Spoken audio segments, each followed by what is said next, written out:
Hello, Diaz here. Thank you for joining me for another video of What's Up Doc. Today, the video is a combination of a couple of things that I want to clarify. One of the things is I just want to thank everybody for their support about getting onto social media and doing all the videos and bringing in my observational data and trying to teach you guys about the things that I have learned. That's why I say the moment I learn it, you guys will know it. And I want to share that with you, the public, in trying to teach you about things the way they are and not the way they have been dressed up to be on Google or WebMD and so forth and so on. So I hope these videos have been helping out, trying to figure out what's what, troubleshoot certain things that you guys are going through, navigate through challenges. And my knowledge is a combination of a lot of things that I have gained through the years, which is basically the education that I got from dental school, the years of practice, the patients and the people that I've met through the years. And a lot of the things that I have learned in dental school, life have taught me that's not what it is. That's not exactly what happens.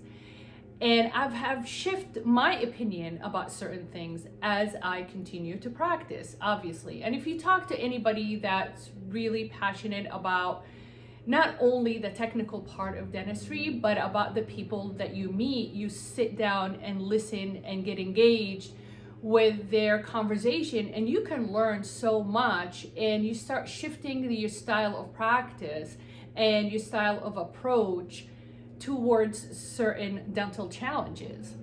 And as I explained so many times in many of the videos that I've done, not every single broken tooth is a straightforward solution, and not every single tooth that is causing pain is a simple fix.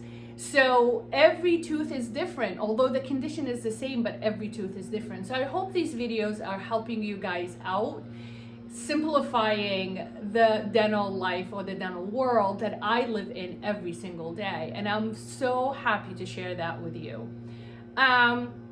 So the merit of these videos are not to show off my knowledge and tell you what to do, hopefully just giving you enough information and looking at things where I stand, where I stand, in order to help you,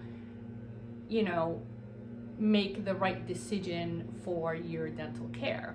That's my objectivity and my goal behind all these videos. All right, so today of course is about stories, and a couple of stories that I would like to share with you guys. I've been sharing with patients through the years, and they've been asking me to put it out there. As you know, some of us that finish dental school, they will either jump into private practice, or they'll have the opportunity to do residency in hospitals or spend some time in public health. And I think that's a huge treasure of knowledge when you go into public health before you land that private practice position.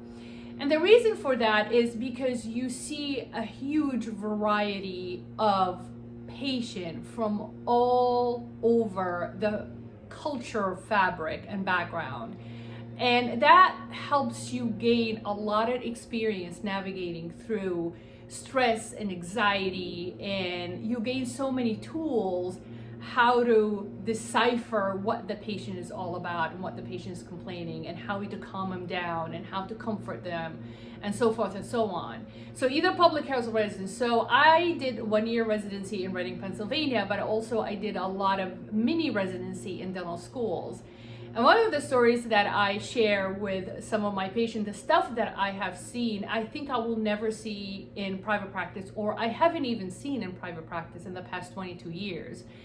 And one of the stories is I had a whole month of mini residency in the pediatric department.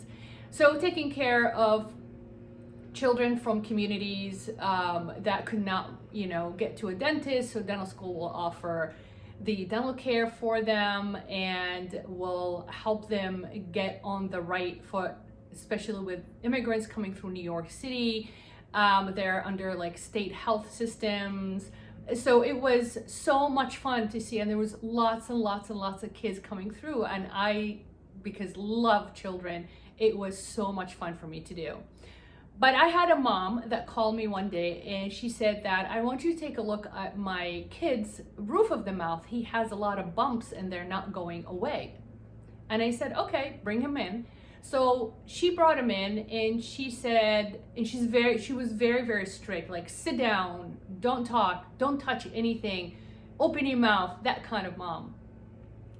So he was about 10 or 11 years old boy, and he sat down and I asked him and I said, are you in pain? He said, no. And I said, do you have bumps on the roof of your mouth like your mom says? He goes, yeah.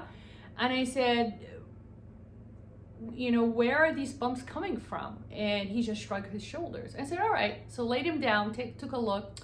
And I'm looking at the roof of the mouth on and off and asking the mom some question. What is he eating? What does he do?